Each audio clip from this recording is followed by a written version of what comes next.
So for my site, I wanted to look at other sports sites to get a feel for like how they do things and what's different and what they do. And what I came upon was The Ringer. The Ringer is a fairly new site. It's a couple years old now. It's made from old staffers from ESPN and their affiliate Grantland that was at the time, which is now defunct because they shut it down and thought it wasn't making enough money. But they have The Ringer. And what I like about The Ringer is that I like the fonts that they use. I like how they have their they don't just use just photos from they just don't use photos from like the field. They go into Photoshop and they make it their own. They make like no one's going to have these weird. Then they do this with all their stories. They make these saturated um images that they put into Photoshop and they make them their own. And I just like the fonts they use, like with the L over here, to start off this article here about the remaining players that haven't been signed in the training camps. I like that for a lot of these articles that they use a lot of GIFs. They use GIFs, graphs, and it's not sensory overload, and I think that helps with the primarily white background. It's like white, green, and black are the primary backgrounds for the Ringer, and I think that sets them apart from a lot of other websites. And I just like how they set up their articles and how they also use images that they source from people, and they also use Getty images as well.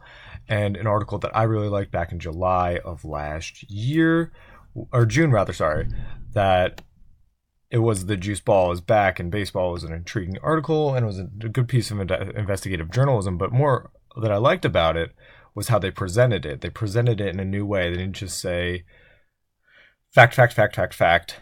They start with this GIF here of how the ball it looks different different on the inside. It's something new, and then it goes into the nitty gritty of the home run rates, and then you have the Getty images over here, like with Aaron Judge.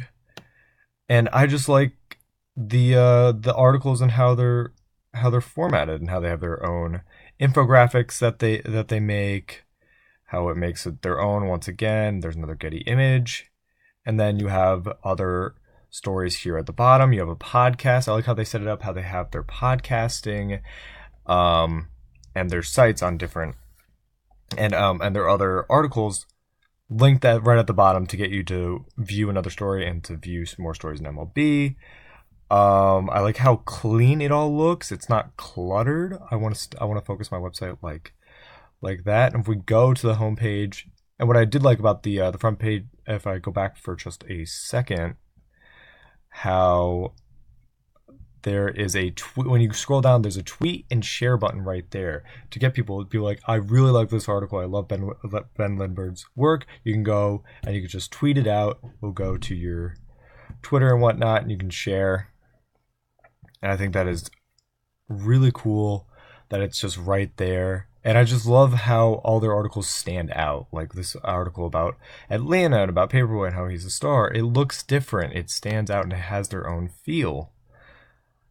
And they can critique I feel like the way they have their website set up is that they can have a primarily white background, and it can work out because of all the art that they have and the different colors that they have. And sometimes they use just straight up images and whatnot. But I feel like they've made a lot of it their own, and it's like their own style. And I'm going to compare it to ESPN, who calls themselves a worldwide leader.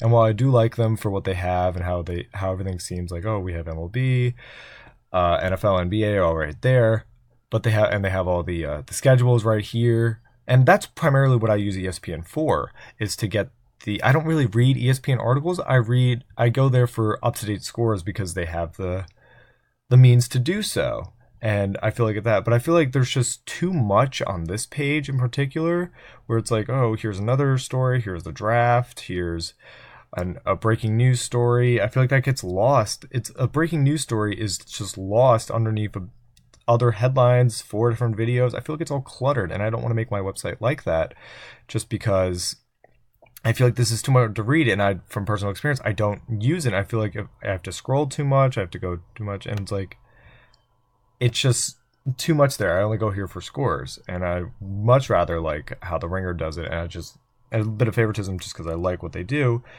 But this is what I like from the Ringer, and I hope to make my website like the Ringer, and also they have their podcast here. I feel like it's just more organized than most other websites, especially sports websites that are out there, and just more appealing. And it gets me to come back every couple of days and keep on reading the uh, the stories that are provided.